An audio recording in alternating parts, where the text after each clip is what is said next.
Ya baik, bismillahirrahmanirrahim. Assalamualaikum warahmatullahi wabarakatuh. Selamat siang semuanya. Gimana kabarnya? Semoga teman-teman dalam keadaan sehat walafiat ya. Dalam keadaan sehat selalu, apalagi di zaman atau di kondisi pandemi seperti ini. Saya harap teman-teman dapat lebih memperhatikan kesehatannya masing-masing. Baik, pertama-tama di sini saya akan mengucapkan terima kasih buat teman-teman yang sudah menyempatkan atau meluangkan waktunya untuk melihat video ini. Semoga dengan teman-teman melihat video ini sampai nanti di akhir, teman-teman dapat mengambil hikmah ataupun ya ilmu dari video ini. Lalu di sini saya akan menyampaikan gitu ya beberapa hal yang mungkin terkait kenapa sih untuk pertemuan kali ini, pertemuan keempat ini kita mengadakan pertemuan secara tidak langsung ya, atau ya ini hanya rekaman saja gitu ya yang diupload ke YouTube. Nah, jadi kenapa kita tidak melakukan pertemuan seperti sebelum-sebelumnya yang mana menggunakan Google Meet, video conference seperti itu, karena pada tanggal 6 November 2020 ini untuk mahasiswa semester 5 ya di STIMIK Sumedang itu diwajibkan untuk mengikuti sebuah seminar atau webinar yang diadakan oleh kampus, yang mana kampus itu bekerja sama dengan eh, salah satu startup yang ada di Bandung. Dan sebuah seminar itu ya sebagai pengganti dari salah satu matkul yang ada di semester 5, sehingga itu ya untuk kegiatan pertemuan hari ini itu bentrok gitu ya dengan kegiatan seminar tersebut. Ya pada akhirnya gitu ya, kami dari kepengurusan yang mana notabene adalah mahasiswa semester 5, kami tidak bisa gitu ya untuk menghandle dua kegiatan sekaligus itu ya dalam satu waktu. Sehingga eh, di sini saya memprioritaskan ya, ataupun ya kebanyakan pengurus memprioritaskan untuk mengikuti seminar. Karena apa ya? Karena itu menentukan itu ya untuk nilai akhir. Sebenarnya tidak ada masalah ya terkait nilai, cuman yang jadi masalah kalau ngulang gitu ya mata kuliah itu ya nanti nambah-nambah duit lagi gitu ya, nambah duit yang harus dibayar lagi kalau ngulang, seperti itu. Jadi ya mohon pengertiannya aja ya buat teman-teman semua. Mohon maaf gitu ya jika pertemuannya hanya seperti ini. Jadi tidak bisa interaksi secara langsung. Kalau ada yang tidak dimengerti itu ya tidak bisa langsung disampaikan. Nah baik, kita langsung saja mungkin ya ke materi lama-lama. Jadi pada pertemuan kali ini kita akan membahas materi terkait eh, detail pembelajaran dan proyek yang akan kita buat atau kita pelajari seperti itu.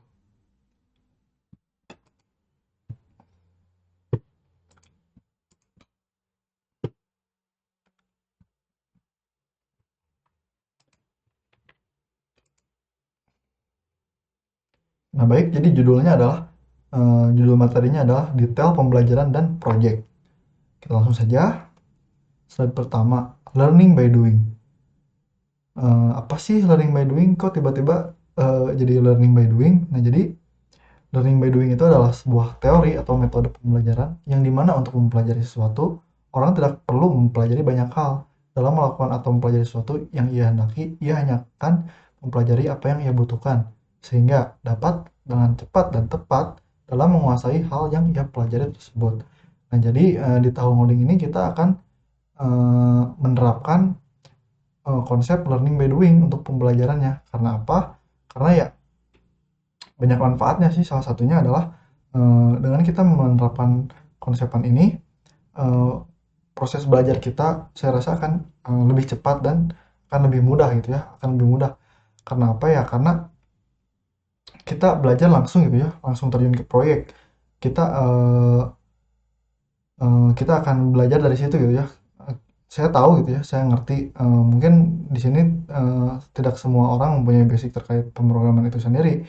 Cuman ya dengan kita langsung terjun ke proyek, langsung belajar dengan dihadapkan studi kasus, kita dapat belajar itu dari situ. Teman-teman dari situ pasti ya menemukan banyak banyak kesulitan ataupun ya banyak-banyak masalah seperti error tersebut. Nah, mau gak mau gitu ya dari situ teman-teman nantinya harus mencari solusi gitu ya, ataupun ya membenarkan error-error tersebut sehingga eh, jadi berjalan dengan baik. Nah, Jadi ya teman-teman pada intinya belajar dari situ ya. Jadi belajarnya dari pengalaman sendiri. Sehingga ya dapat mudah juga gitu ya dimengerti, seperti ini kenapa sih errornya seperti ini, lalu teman-teman ya cari aja di Google gitu ya. Kan setiap error itu ya yang ada di bahasa pemrograman seenggaknya menampilkan pesan errornya seperti apa. Seperti ya mungkin errornya ada di baris kesekian ataupun ada di sintek yang typo atau segala macam, itu nanti pasti akan dikasih tahu gitu ya oleh eh, si pemrogramannya itu sendiri di mana salahnya, dan bagaimana cara mengatasinya adalah teman-teman tinggal cari aja gitu ya di searching-searching ke Google pesan error yang muncul yang teman-teman hadapi seperti itu. Dan jadi pada intinya teman-teman belajar dari pengalaman itu sendiri, trial and error lah seperti itu. Lalu yang kedua adalah cepat juga gitu ya. Kalau kita belajar langsung ke proyek ya kita cepat gitu ya dalam pembelajarannya. Karena apa? Karena kita tidak perlu lagi untuk menjelaskan atau menerangkan terkait teori-teori dasar dari pemrograman itu sendiri. Sebenarnya penting sih, penting untuk kita mengetahui terkait fundamental dari pemrograman. Cuman saya rasa kalau kita disuguhkan materi terkait pemrograman itu sendiri secara full, itu saya rasa tidak akan apa ya, tidak akan efektif gitu, hanya buang-buang waktu. Karena ya apa yang kita pelajari ya seharusnya tergantung dengan studi kasus yang kita hadapi. Jadi ya untuk mempelajari dasar-dasar fundamentalnya itu nanti saja gitu ya, ketika kita melakukan proyek, lalu kita melakukan praktek, lalu kita menemukan masalah. Nah, dari situlah kita belajarnya. Kita cari-cari gitu ya terkait apa sih errornya, lalu kita cari-cari tentang eh, eh, bagaimana kenapa error, lalu ya bagaimana cara mencari solusinya. Dan dari situ aja kita belajarnya. Dari situ ya mau gak mau gitu, teman-teman pasti akan belajar dari dasarnya. Cuman nggak semua dasar teman-teman nanti akan pelajari. Ya, jadi dasar-dasar yang teman-teman pelajari di sini adalah ya tergantung studi kasus yang teman-teman hadapi, sehingga dengan begitu akan lebih mengefektifkan waktu. Nah, juga kan di tahun ngoding ini kita hanya melakukan pertemuan atau pembelajaran ya mungkin seenggaknya minimal 1 minggu satu kali ya. Itu juga tanpa adanya gangguan-gangguan seperti libur dan segala hal. Nah, dan saya rasa gitu ya, di sini saya cuma mau memberi saran buat teman-teman semua kalau untuk mempelajari terkait pemrograman itu sendiri, kita tidak boleh gitu hanya mengandalkan pertemuan ini saja. Saya sarankan teman-teman di hari-hari lainnya juga belajar terkait pemrograman itu. Karena apa ya? Karena kalau kita hanya belajar 1 minggu satu kali, kita akan ketinggalan, dan saya rasa tidak akan pernah paham gitu ya. Karena ya tahu sendiri kali ya, teknologi itu berkembang sangat pesat ya, sangat cepat, sehingga di tiap periodenya, setiap bulan mungkin akan ada pembaharuan-pembaharuan terkait teori-teorinya tersebut. Ya maka dari itu saya sarankan ya buat teman-teman yang belajar yang ingin ya belajar lebih dalam terkait pemrograman, jangan mengandalkan hanya di pertemuan ini. Dan saya rasa juga gitu ya, kenapa kita tidak membahas terkait teori-teori atau materi-materi dasar pemrograman. Saya rasa gitu ya, baik dari teman-teman semester 1 maupun semester lainnya, saya rasa sudah ada ya matkul terkait pemrograman. Dan saya yakin juga dosen-dosen kalian gitu ya yang terkait mata kuliah pemrograman itu sudah memberikan modul-modul ataupun ya materi-materi terkait dasar-dasar pemrograman. Jadi ya teman-teman bisa belajar dari situ juga gitu. Kalau kita nantinya di sini di tahu ngoding juga dikasih materi-materi dasar, teman-teman saya kira bakal muak gitu ya lihat teori-teori begitu panjangnya dan begitu kompleksnya seperti itu. Jadi ya kita bertahap aja belajarnya. Jadi ya kita belajar sesuai dengan apa yang kita hadapi. Nah, lalu lanjut saja. Nah, untuk sistemnya sendiri yang akan kita buat itu ya di semester ganjil ini, yaitu sistem absensi RFID. Apa sih sistem absensi RFID itu? Jadi sebuah sistem aplikasi manajemen absensi yang mana sistem tersebut dapat mencatat, melihat, memperbaharui, serta menghapus terkait data absensi user atau pengguna. Dalam proses pencatatan absensinya, selain dengan proses mengetik manual, juga dapat menggunakan kartu RFID. Nah, jadi untuk sistem yang akan kita bikin itu ya pada semester ganjil ini adalah sistem absensi RFID ini. Nah, sistem ini akan menggabungkan dua unsur divisi yang ada di tahu ngoding. Ada bagian web development dan juga ada bagian IoT-nya juga. Nah, lalu uh, sistem ini juga ya, sistem yang cukup simpel ya, cukup simpel. Jadi teman-teman tidak perlu khawatir gitu, tidak perlu takut dari awal terkait pembuatan sistemnya. Kita akan bertahap ya, belajarnya kita akan bertahap. Lalu ya, semisal di tengah jalan teman-teman menemukan error atau segala macam, ketika belajar membuat sistem ini, ya tinggal tanyakan saja gitu ya. Ya, pada intinya sistem ini adalah sebuah sistem yang akan mengakomodir dari dua divisi dan saya rasa sangat cocok gitu untuk pembelajaran. Nah, alur kerja sistemnya juga kalau teman-teman lihat ya di sini ada flowcard, itu cukup simpel, sangat simpel bahkan. Jadi pada intinya gitu ya, pada intinya nanti si user itu akan dihadapkan dengan dua pilihan. Ada dua, yaitu yang pertama ada manual dan yang kedua ada RFID card atau kartu RFID. Nah, jadi cara absensinya itu ada manual dan menggunakan kartu RFID. Pertama yang manual itu nantinya kalau kita memilih cara manual, nanti kita akan dihadapkan dengan sebuah form yang mana formnya berisi inputan-inputan terkait absensi itu sendiri gitu. Ya mungkin ada data user dan juga ada waktu kehadiran. Nah, lalu untuk kartu kalau kita memilih cara dengan menggunakan kartu RFID itu sangat mudah bahkan karena kita ya memanfaatkan teknologi internet ya.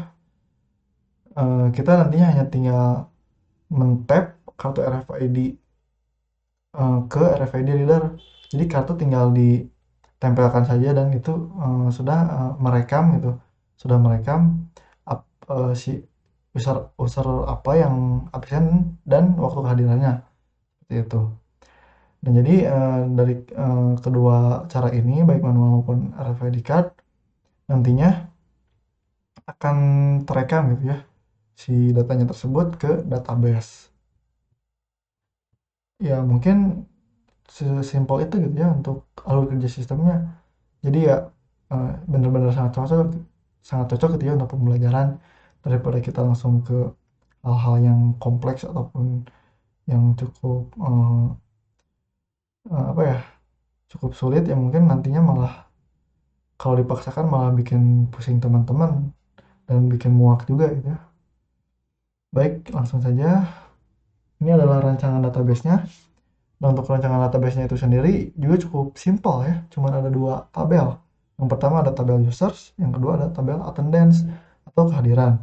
Nah, untuk di tabel users ini itu sendiri ada beberapa field atau kolom. Yang pertama ada field ID, yang tipe datanya integer, lalu panjang karakternya atau length-nya 11. Nah, buat teman-teman yang mungkin belum tahu tentang apa itu tipe data, silakan teman-teman searching aja sendiri ya di Google atau ya cari-cari di buku atau ya media-media lainnya. Dan saya rasa juga gitu untuk pelajaran basis data ya baik uh, di semester 1 juga sudah diajarkan saya rasa. Jadi ya teman-teman pasti sudah ngerti lah ya terkait apa itu tabel, apa itu field atau kolom dan tipe data dan unsur-unsur database lainnya. Lalu fieldnya ada card ID, ada NIM, ada nama lengkap, email, telepon, jenis kelamin, tempat lahir, tanggal lahir, dan foto. Nah, ini untuk tipe datanya juga ya berbeda-beda gitu ya, tergantung kebutuhan. Kalau misalnya nanti inputannya hanya angka atau number, ya kita kasih aja tipe datanya integer. Kalau ada kombinasi antara huruf dan angka bisa varchar, seperti itulah. Nah, lalu di tabel attendance hanya ada 3 field atau kolom. Yang pertama ada ID, lalu ada ID user dan waktu kehadiran. Nah, jadi teman-teman kedua tabel ini itu saling berelasi ya, berelasi dengan jenis relasi one to one atau ya satu user hanya bisa satu kali absen. Untuk eh, relasinya itu ada di tabel, ada di field ID user di tabel attendance, yang mana mengambil data dari eh, tabel user di field ID seperti itu. Nah, selanjutnya adalah tech stack atau ya teknologi-teknologi yang akan kita gunakan dalam menunjang ataupun yang membantu kita dalam membuat sistem aplikasi absensi ini. Yang pertama itu ada Arduino IDE atau Integrated Development Environment, yang mana merupakan sebuah software aplikasi yang nantinya kita dapat menulis program beserta menjalankannya atau mensimulasikannya di dalamnya. Jadi Arduino IDE ini sebenarnya semacam kode editor ya, seperti Notepad atau Sublime dan lain-lain. Cuman di sini lebih komplit lagi gitu ya, lebih lengkap lagi untuk fiturnya. Seperti kita selain hanya untuk membuat kode atau ya membuat baris-baris kode, kita juga dapat merunning atau menjalankan kode yang telah kita buat. Dan di sini juga kita bisa melihat itu ya, hasil ataupun output dari apa yang kita apa ya, apa yang kita buat itu ya, pemrogramannya.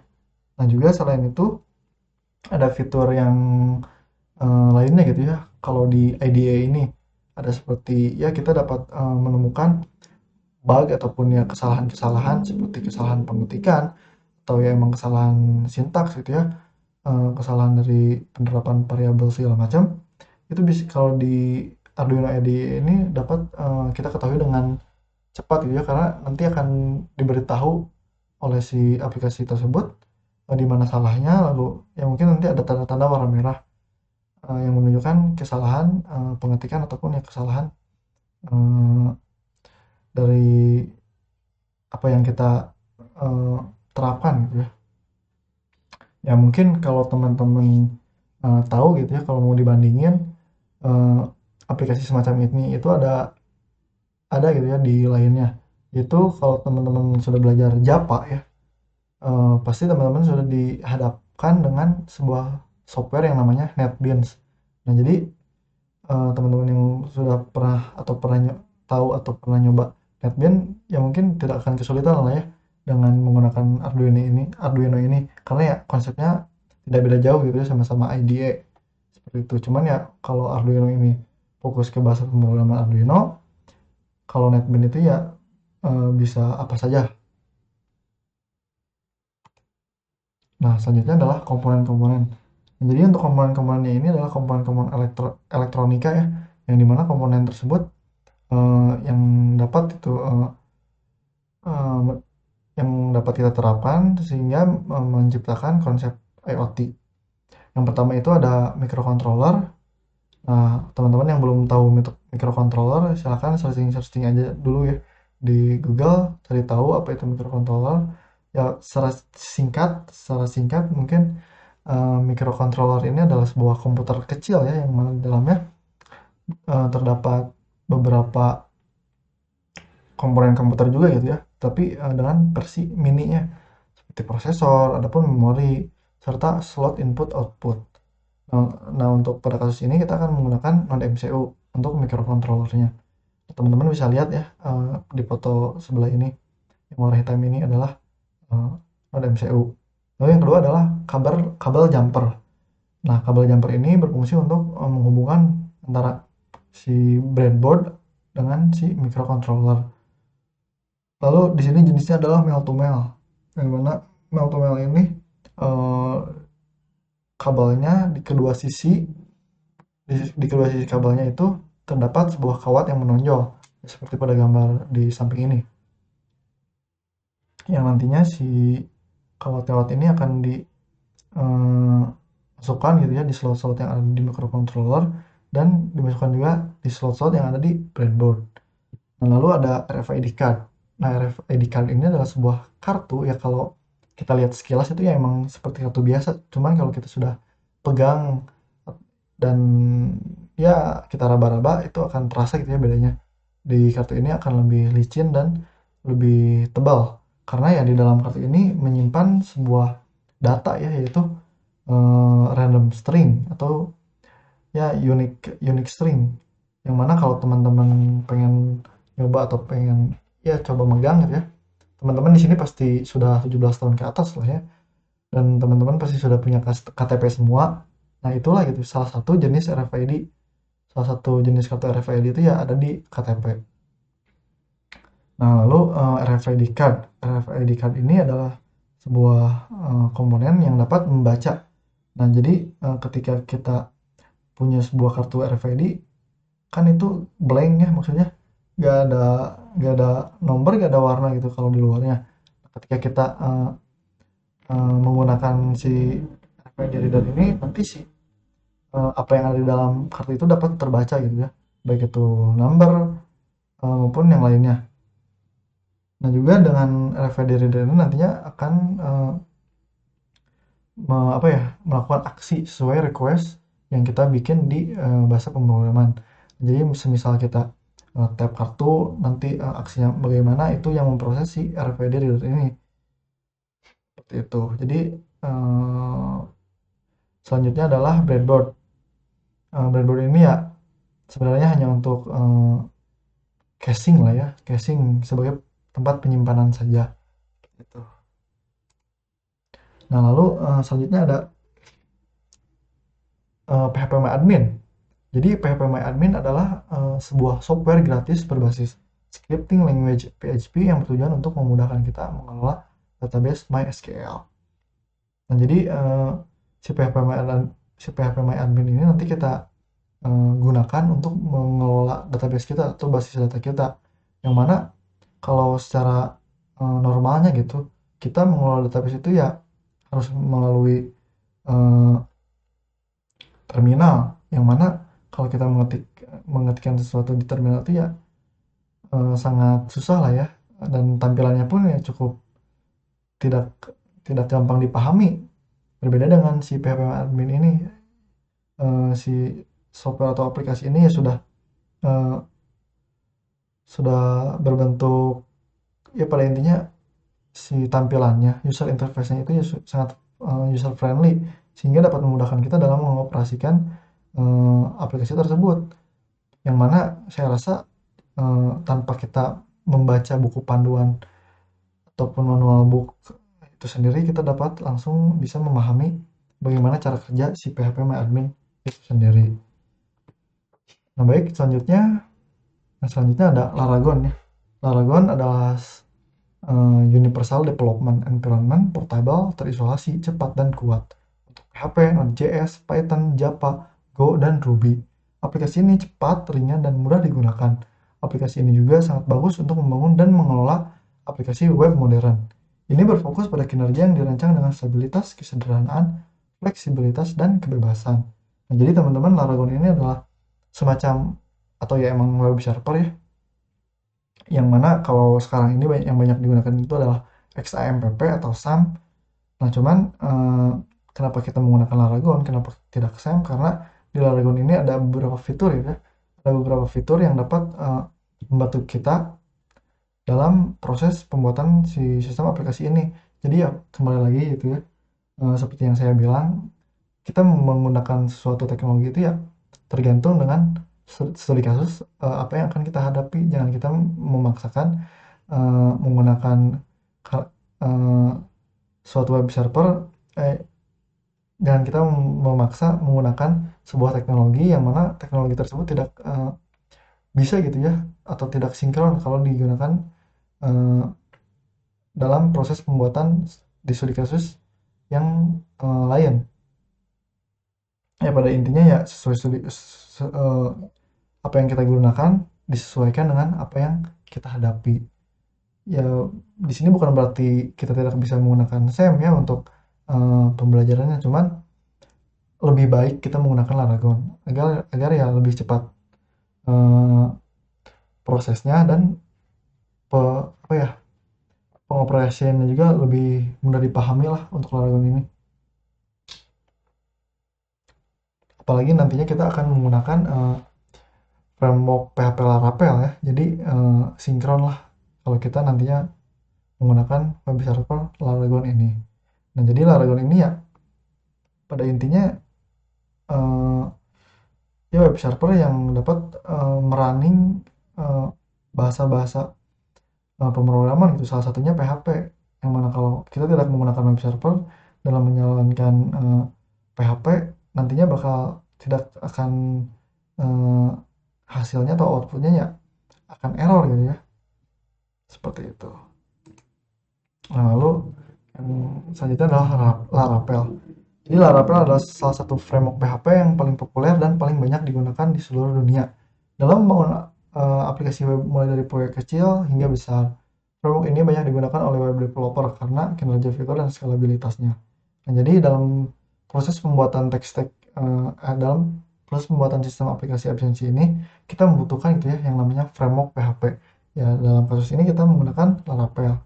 Jadi fungsinya framework itu adalah dap- eh, memudahkan kita gitu ya sebagai programmer dalam menulis baris-baris kode maupun ya untuk eh, mengkotak-kotakan gitu ya, kan seperti yang dijelaskan sebelumnya gitu ya di pertemuan sebelumnya terkait web development, itu ada beberapa bidang ya di dalamnya.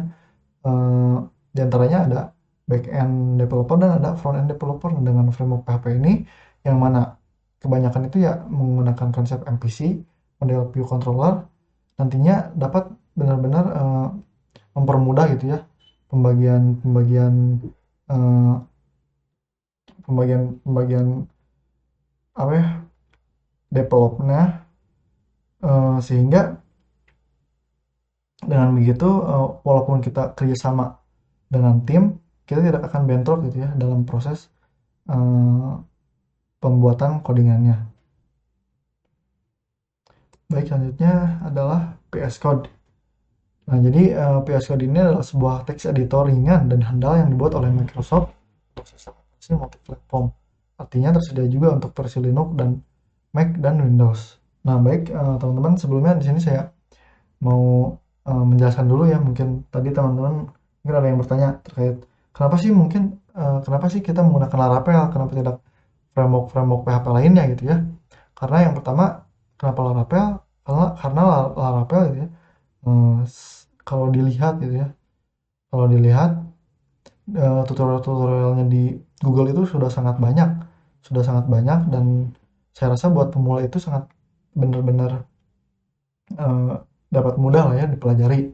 Lalu ya untuk komunitasnya juga sangat aktif gitu ya, baik di forum-forum Facebook, Telegram, dan media sosial lainnya itu sangat aktif itu, sehingga ketika kita misalnya menemukan kendala ataupun masalah yang kita hadap ya ketika kita menggunakan framework Laravel itu sendiri, kita dapat langsung gitu ya bertanya ke forum ataupun ke eh, Telegram gitu ya, ke forum Facebook ataupun Telegram, dan saya yakin gitu ya akan dengan sangat cepat teman-teman di forum tersebut menjawabnya, asalkan pertanyaan yang kita ajukan juga ya mudah dipahami. Dan perlu teman-teman pahami juga ya, kalau kita bertanya terkait pemrograman, selain dengan hanya kita menyampaikan kalimat itu ya, kalimat pertanyaan, kita juga harus menyisipkan sebuah gambar yang berisi ya baris-baris kode yang kita buat gitu ya, sehingga dengan begitu dapat memudahkan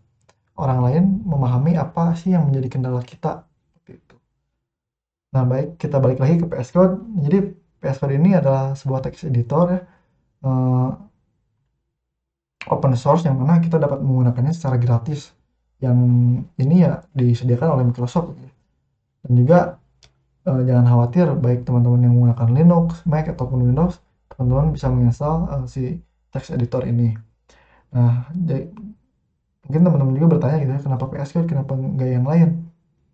Ya, karena pertama itu ya PS Code ini saya rasa eh, ringan ya, aplikasi yang paling ringan gitu ya dibandingkan dengan text editor lainnya. Ya mungkin ada yang lebih ringan seperti Notepad. Cuman Notepad itu untuk fitur-fiturnya sangat benar-benar terbatas gitu ya.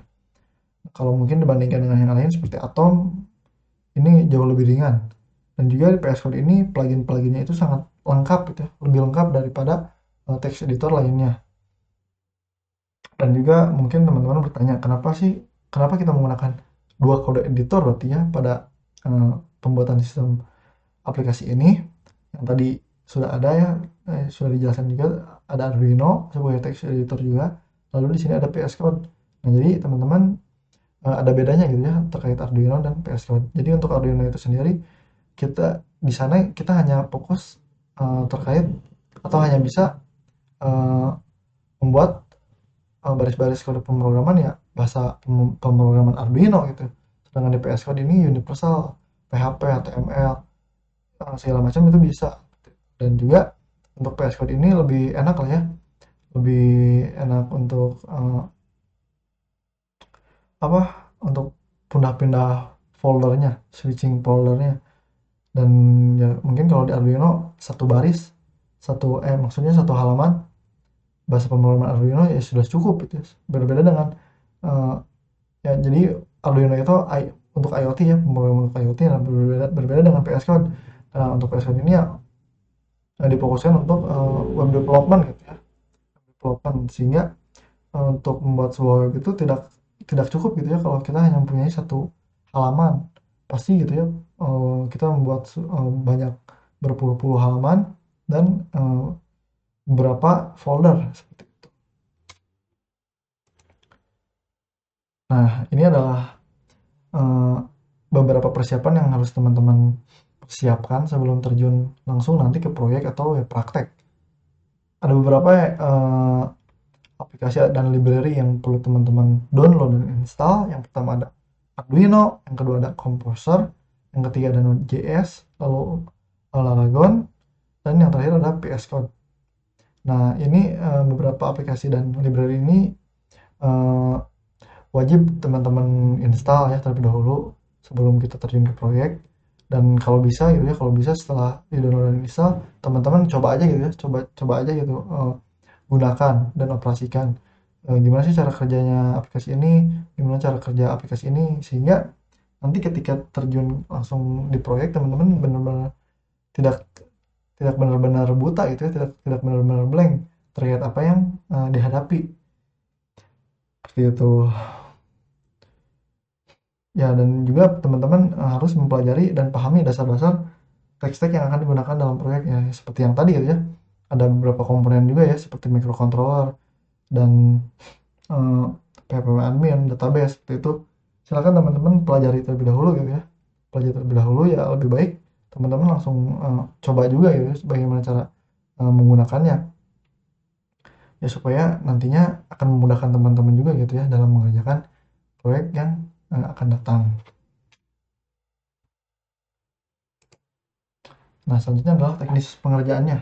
Untuk teknis pengerjaannya sendiri adalah dimulai dari minggu depan atau pertemuan kelima sampai ketemu pertemuan ke-8 itu nanti dari kami dari pengurus akan menyuguhkan teman-teman semua sebuah video tutorial terkait step by step langkah-langkah bagaimana sih dari awal perancangan database sampai ke si sistem aplikasinya tersebut jadi gitu.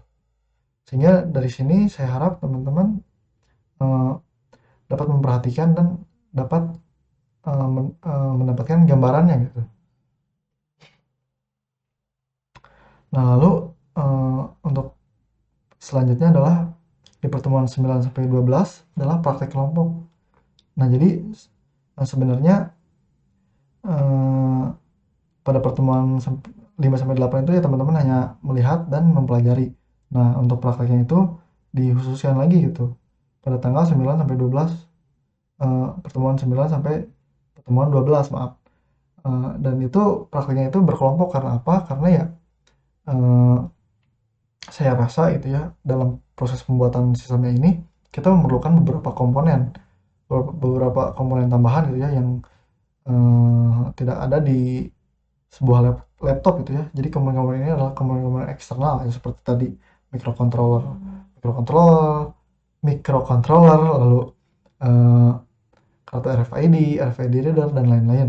Nah, untuk bahannya tersebut atau komponen-komponen tersebut ya eh, kita akan beli mungkin 4 sampai 5 dan nantinya akan dibikin mungkin 4 sampai 5 kelompok juga gitu ya berdasarkan komponen yang kita punya. Untuk saat ini gitu ya, untuk saat ini sampai saat ini kita di Tahu Ngoding hanya mempunyai eh, satu paket komponen gitu ya untuk membuat sebuah sistem aplikasi RFID ini.